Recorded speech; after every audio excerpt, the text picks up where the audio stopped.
पूरी श्रीमद् भागवत गीता में अगर आप देखेंगे तो भगवान श्री कृष्ण कह रहे हैं मैं आत्मा हूँ, मैं शरीर नहीं, है ना। तो आप लोग कभी कभी कंफ्यूज हो जाते होंगे कि आत्मा और जीवन में फर्क क्या है।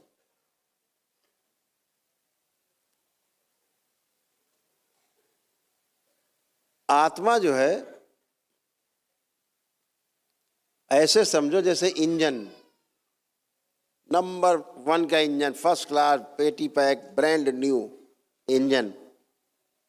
अब उसमें आप पेट्रोल डाल दो, डीजल जौन सा इंजन हो, स्टार्ट कर दो, है ना। अब बताओ ये इंजन कहीं जाएगा?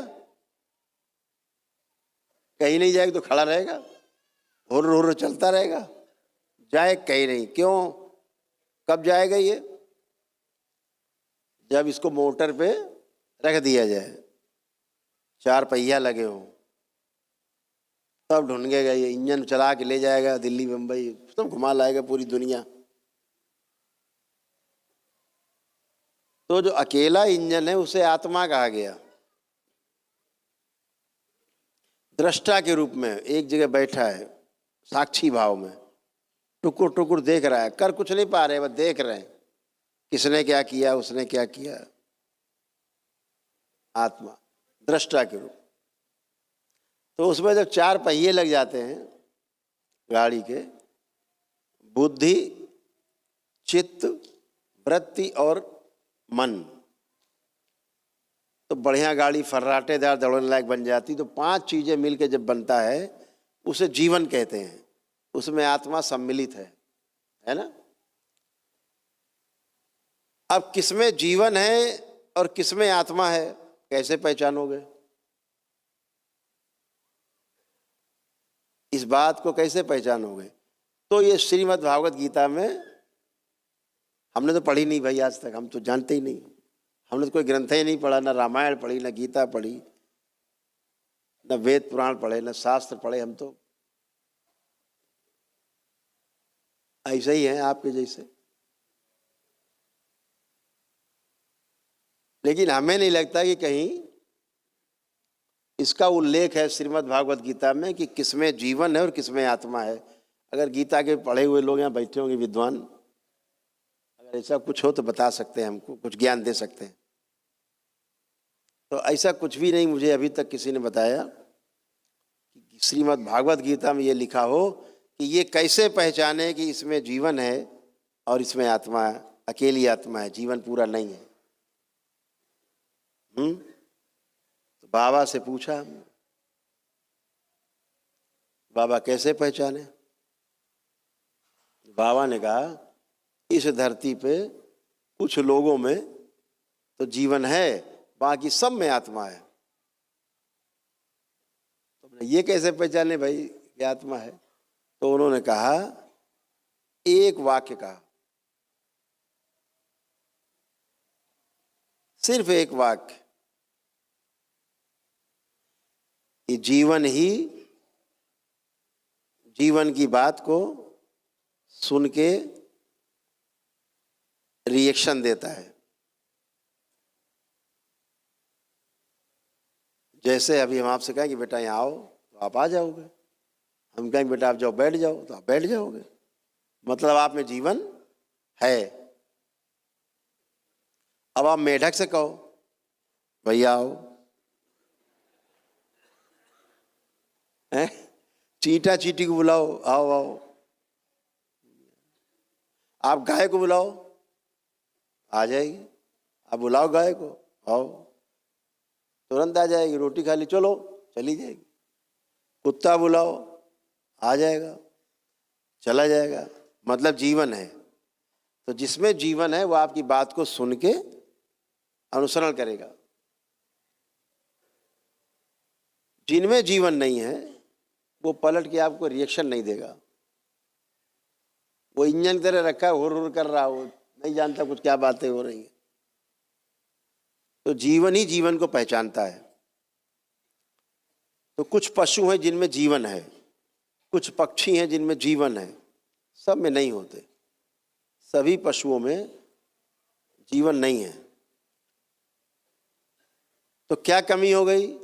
एक श्रेणी नीचे है, एक श्रेणी जो मनुष्य में जीवन है और मेढक में केवल आत्मा है, जीवन नहीं है।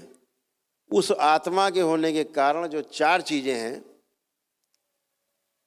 आहार, निद्रा, भय और प्रजनन, ये चार चीजें हैं उस आत्मा के होने के कारण। तो चींटी भी जानती है अपना सृष्टि में कि कैसे अपना फैलाव करना है, एक चींटी से 1000 चींटी, लाखों चींटी कैसे बनना है, उसे ही पता है। मेढक को ही पता है, मछली को ही पता है, लेकिन आप मछली को बुलाओ तो नहीं आएगी।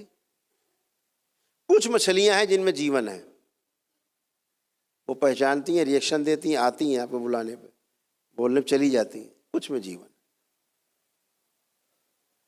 तो मनुष्य में भी जीवन है और कुत्ते में भी जीवन है। अब फर्क क्या है दोनों में? फिर कैसे श्रेष्ठ मान लिया गया मनुष्य? तो कुत्ते में जीवन तो है, हाथी में जीवन है, गाय में है, घोड़े में, सभी में जीवन है ये, लेकिन इनके अंदर कर्म स्वतंत्रता नहीं है।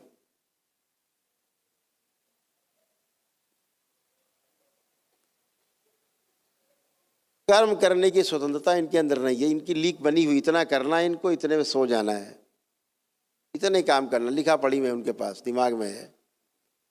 अब आप घर में रख के ट्रेंड करो तो अलग बात है, आपका ब्रेन अब काम कर रहा है आपका, तो आप में क्या फर्क है? उसमें केवल एक छोटा सा मेधस है, मेधस छोटा सा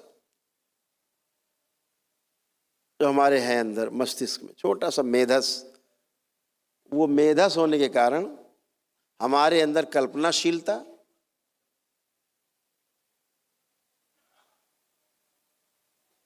और कर्म करने की स्वतंत्रता, दो चीजें उपलब्ध हैं,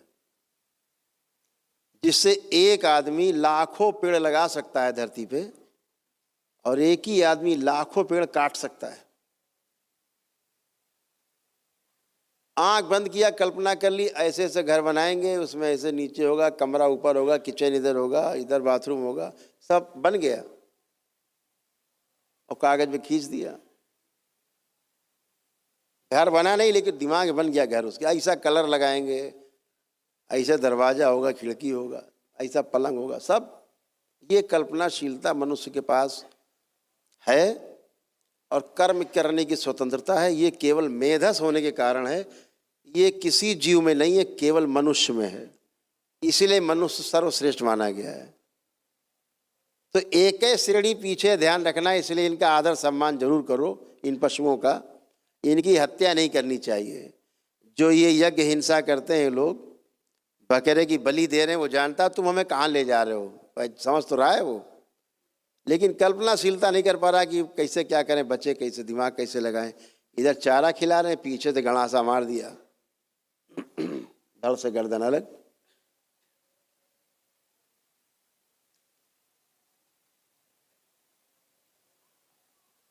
ये जो निरीह पशुओं की जो हत्या होती है, एक श्रेणी पीछे है तुमसे। और ध्यान रखो, तुमने हत्या की तो वो आदमी बनेगा और तुम बनोगे बकरा। तुम्हारे हो गए कर्म भोग बकरा बनने के, तुमने हत्या की। और कम से कम वो मरने के बाद बकरा दैत्यों के तो काम आया, दैत्यों ने खाया उसको, उसके प्राण लिए, दैत्य प्राण पीते। माँ को किसी बलि से लेना देना नहीं है। कोई ये कहता हो, बकवास करता हो कोई मूर्ख आदमी कि माँ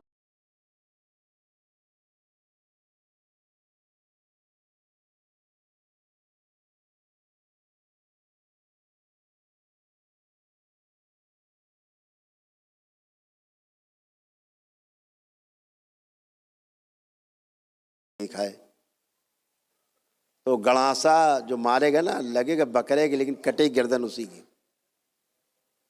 इन निरीह पशुओं की हमें सुरक्षा करनी है। एक है श्रेणी पीछे है, अगला जन्म केवल मेधस मिलना है उसको, मेधस, और आपकी तरह होगा। तो कर्म भोग का सिद्धांत लागू होता है, उसको काटने के लिए भी व्यवस्था है।